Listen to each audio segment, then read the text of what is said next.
Bate-papo. Na manhã da sexta-feira, dia 24 de janeiro, nós temos uma audiência pública importantíssima aqui na cidade de Lajeado, na Univates, para a apresentação, para a exposição da concessão de rodovias do Bloco 2, a partir das 10 horas da manhã. E nós fizemos um convite para o secretário de Estado da Reconstrução Gaúcha, o Pedro Capelupi, e que bom que ele nos atendeu ali. Que bom, está aqui no cara. estúdio conosco, nós já conversamos por Meet, já conversamos por telefone, vamos continuar sempre chamando ele aqui, né, para essas pautas, mas hoje com a oportunidade de tê-lo aqui no estúdio. Secretário, bom dia. Muito bom dia, Aline, bom dia, Moisés, Bom bom dia, ouvintes da Independente. Um prazer enorme falar com vocês novamente e é muito mais legal estar aqui presente. Eu estava comentando aqui fora do ar que gosto muito do rádio, que é um meio de comunicação que a gente consegue chegar nas pessoas, então estou muito feliz de estar aqui. Secretário, hoje é uma oportunidade, a gente está feliz também demais de receber, porque e falávamos sobre isso fora do ar, né? A oportunidade de ilustrar para a nossa audiência o que está acontecendo. Hoje é uma oportunidade das pessoas que nos acompanham de qualquer área e que tenham dúvidas, que se posicionaram lá com a primeira manchete da concessão, por exemplo, extremamente contrárias, com a sensação de que agora tudo é pedágio, que está tudo muito ruim, de entender um pouquinho mais na prática o que vai acontecer. Exatamente, esse é um tema sempre difícil, né? E nós temos que tentar explicar isso para a população, para que todo mundo possa entender as vantagens, né? Quando a gente fala em cobrança para andar em rodovia, né, o pedágio, todo mundo tem uma resistência. Eu também tenho, né? Imagino que você, Moisés, Aline, também tenho.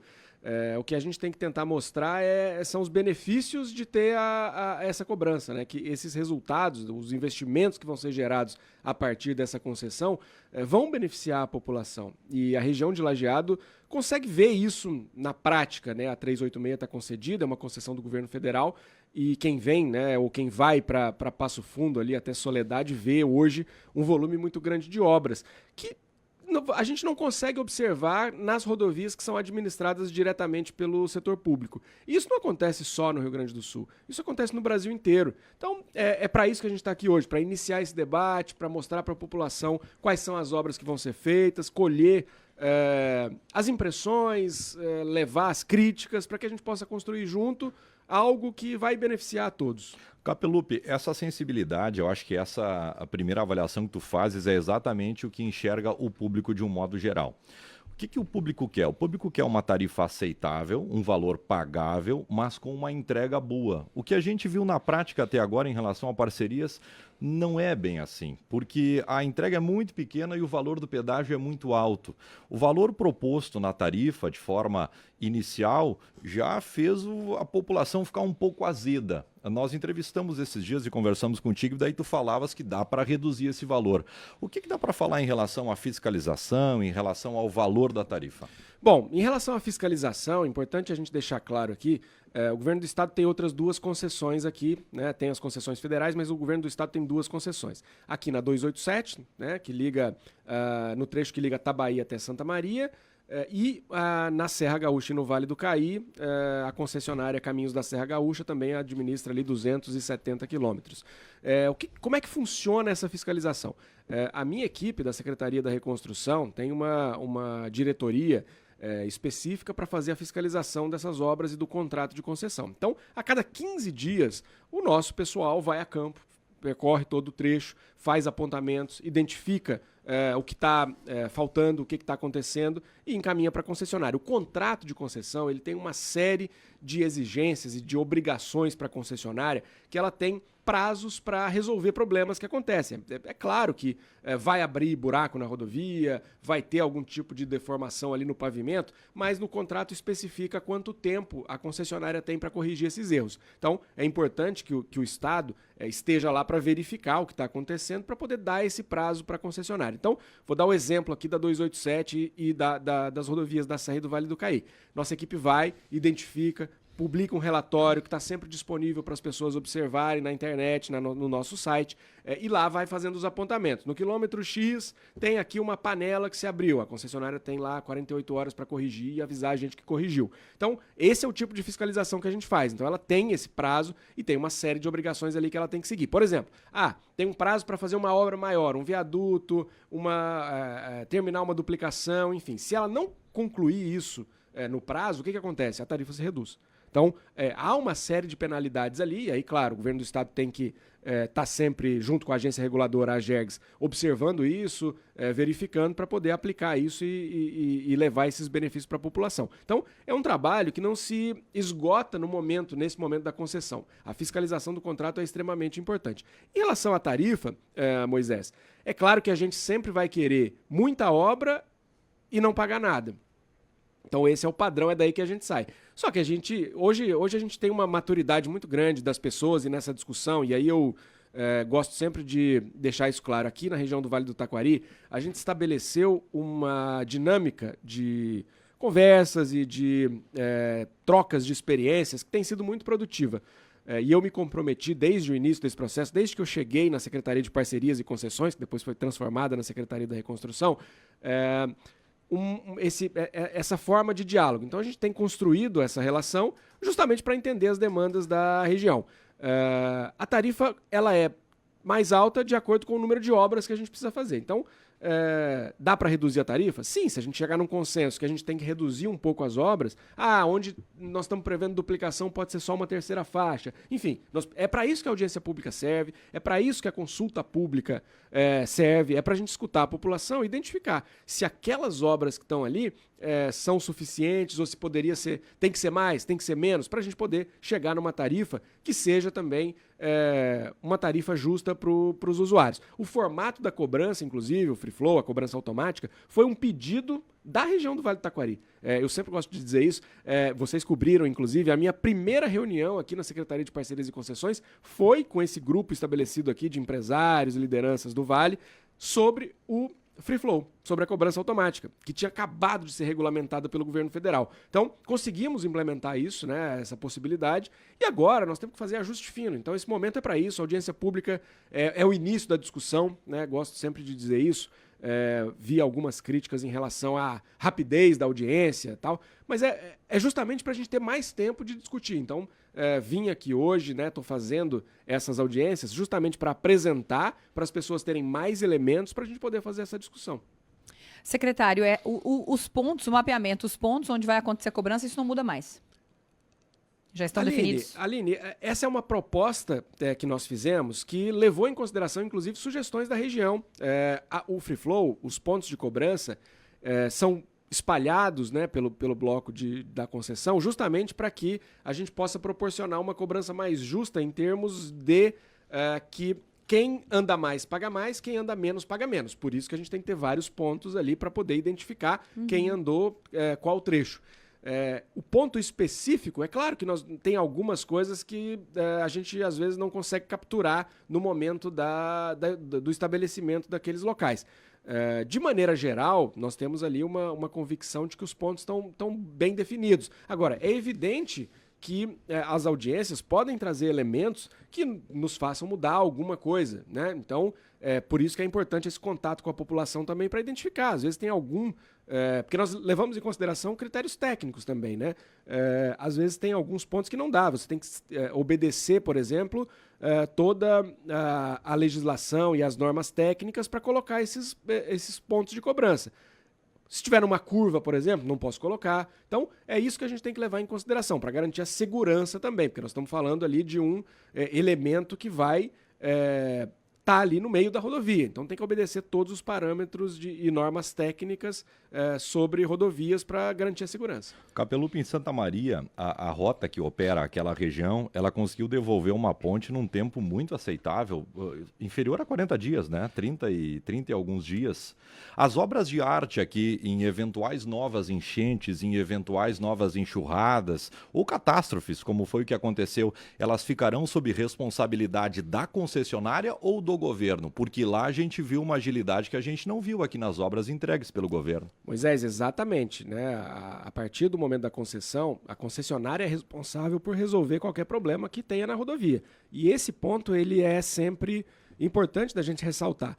Durante, né, logo após a catástrofe ali, a gente viu tanto na 287 quanto no bloco 3, um restabelecimento da trafegabilidade das rodovias, mesmo que de maneira emergencial em alguns pontos, muito mais rápida do que nos outros trechos. Então, esse é um benefício muito claro. É claro, a gente sempre tem que comparar isso com a tarifa que a gente está pagando, mas eu sempre gosto de dizer isso.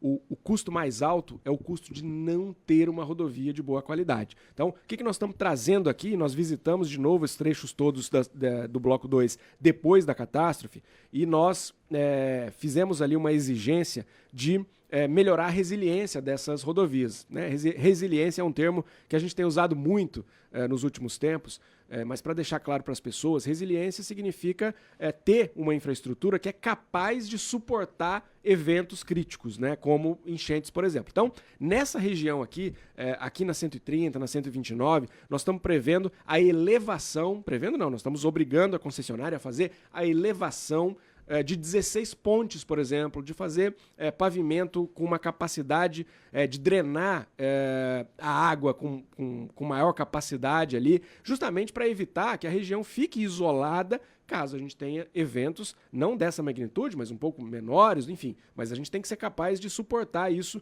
ao longo do tempo. Então, o governo do estado, inclusive, está fazendo um aporte de 1 bilhão e 300 milhões de reais do fundo da reconstrução do estado, para garantir isso, para garantir resiliência, para garantir que essas rodovias sejam bem feitas num patamar muito superior do que elas têm hoje. E além disso, claro, né, a gente sempre gosta de falar também, no começo dessa semana a gente teve lá em Porto Alegre a assinatura de 11 contratos públicos que o DAER vai fazer também, da recuperação de vários trechos de rodovias estaduais que foram muito impactados com as enchentes. Então, várias dessas rodovias estão aqui no Vale do Taquari. Gostaria de citar aqui a RS 332 também, que é importantíssima e a gente sempre ouve demandas sobre ela, vai ser ali nos seus 90 quilômetros recuperada também, né, numa condição muito melhor. Então é isso, nós estamos aqui unindo esforços com recursos públicos e com recursos privados para proporcionar para a sociedade infraestrutura de qualidade para permitir que o Vale possa crescer ainda mais, né? Uma região muito importante economicamente que tem um potencial gigantesco, mas para isso precisa de ter infraestrutura. Secretário, antes de fecharmos, acho que didaticamente uma das coisas que pesa muito na nossa audiência é a falsa sensação de que concessão significa que o Estado está dando a rodovia para uma empresa e que o Estado vai para Porto Alegre e que não voltará mais. E a tua fala, na primeira resposta ao colega Moisés, ilustra totalmente o contrário disso. Concessão não significa isso. Exatamente. A concessão, ela é uma forma de prestar serviço público que está prevista na Constituição Federal, que está prevista na Constituição do Estado, e que não, né, exime o Estado da responsabilidade de fazer essa fiscalização. É só uma forma de oferecer essa infraestrutura. O Estado tem que fazer a fiscalização desses contratos, e eu vou dar um exemplo aqui, né? Lá na Secretaria da Reconstrução, já falei aqui da diretoria que nós temos que faz a fiscalização desses contratos. Esse é um tema que ocupa grande parte do meu tempo. Então, eu estou sempre lidando com esses assuntos, falando com os prefeitos, falando com as lideranças, na gestão desses contratos, tanto na 287 quanto no Bloco 3. Por quê? Porque são, né, assuntos que interessam a todos e que precisam ser tratados com muita responsabilidade, e a gente precisa conhecer a dinâmica de uma concessão de rodovias. Eu ouço muitas críticas, às vezes, à CCR aqui na 386, em diversos assuntos, que quando eu vejo, eu penso, pô, mas se o governo federal fizesse o que a gente faz na 287 no Bloco 3, a gente não teria esses problemas. Mas Brasília é muito longe, né? Eles não têm como se dedicar tanto a fazer esse trabalho. Eu gosto de percorrer os trechos pessoalmente, eu conheço muitas das pessoas que moram na margem ali das rodovias. Na 287, por exemplo, a gente tem ali muitos produtores rurais que são atravessados pela rodovia, então eles moram de um lado e têm a sua produção do outro lado da rodovia. Então a gente tem que saber tratar esses assuntos, né? A duplicação é um benefício que todo mundo espera, mas isso gera impactos em quem está ali logo do lado, né? Quando você faz uma duplicação de rodovia, por exemplo, Aline, você tem que prever uma possibilidade de uma propriedade que está, ou de um conjunto de propriedades que está sendo atravessada ali, você tem que prever a forma de fazer com que ele saia de um lado e vá para o outro, né? Uma rodovia duplicada tem, né, muitas vezes, tem a obrigação de ter, por norma, inclusive, barreiras no meio, né? O que a gente vê aqui hoje na 386, tem defensas metálicas, enfim, para garantir segurança. Mas garantir segurança de quem trafega é uma coisa, mas a gente tem que garantir também que aquele produtor que está ali nas margens da rodovia continue podendo fazer o seu trabalho. Capelupi, em relação ao acolhimento das lideranças aqui que reclamaram do prazo, eles pediram até muito mais tempo para analisar. Como é que vai se dar isso a partir de agora? Eles terão um pouco mais de prazo para acolher, para analisar bem, para entender lá na vírgula, no ponto, todo esse processo? Moisés, o que eu tenho dito para as lideranças e para a população em geral? Nós vamos usar o tempo que for necessário para poder fazer esses aperfeiçoamentos. Então, nós temos que ter agilidade, né? Qual é que é o prazo final, por exemplo? O prazo final que está estabelecido da consulta pública é o dia 21 de fevereiro. O que eu tenho dito? Vamos usar esse tempo. Vamos trabalhar intensamente para poder explicar para a população. No começo dessa semana, por exemplo, o prefeito Sidney Eckert de Arroio do Meio me mandou uma mensagem, queria fazer uma explicação ali para a população, me perguntou se a gente podia mandar alguém para explicar. Fomos lá, então, com pouco tempo de antecedência, organizamos, então nós estamos sempre à disposição. Nosso subsecretário de parcerias esteve lá conversando com as pessoas para mostrar todos os elementos ali do edital, para que a gente possa intensificar essa discussão. Então vamos usar esse tempo até o dia 21 de fevereiro. Se a gente chegar ali, e eu conversei isso com o governador Eduardo Leite, que tem sido muito sensível também a essas questões, o que eu propus ao governador foi o seguinte: vamos usar esse tempo, vamos dedicar nossa atenção a esse tema até o dia 21 de fevereiro, e caso a gente precise de mais tempo, não há nenhum problema da gente prorrogar, mas não precisamos decidir isso agora. Vamos usar o tempo que a gente tem, temos um mês ainda pela frente, temos uma possibilidade de fazer isso ao longo desse tempo. Chegando ali na frente, precisou de mais tempo? Tenho absoluta convicção que o governador vai ser sensível e nós vamos expandir um pouco o prazo. Mas como eu sempre gosto de dizer também, todo mundo sempre cobra a agilidade do setor público nas suas decisões e eu gosto de trabalhar dessa maneira. Então nós temos que ter também essa dedicação de todos para olhar o contrato. É uma discussão que vem sendo feita também há muito tempo, né? Não é algo totalmente novo, a gente tem elementos novos, é verdade, mas essa discussão tem sido feita também há mais de 3 anos. Então nossa equipe está à disposição, eu estou à disposição para que a gente possa... isso é prioridade, né, para o governo do estado fazer essa concessão para garantir essas obras no mais curto espaço de tempo, para que a gente possa ter rodovias mais resilientes, mais capazes de suportar esses eventos. Secretário, obrigado pela tua disponibilidade de estar aqui presencialmente conosco. Uma boa audiência e até a próxima. Muito obrigado, eu que agradeço, Aline, Moisés, ouvintes aqui da Independente. Estou sempre à disposição, o contato de vocês é direto comigo. Então, sempre que tiver dúvida, me chamem que a gente senta, conversa, debate e constrói o futuro que nós queremos aqui juntos para o Rio Grande. Pedro Capelupi conversando com a gente nesta manhã da sexta-feira. Muito obrigado mais uma vez, secretário de Estado da Reconstrução Gaúcha.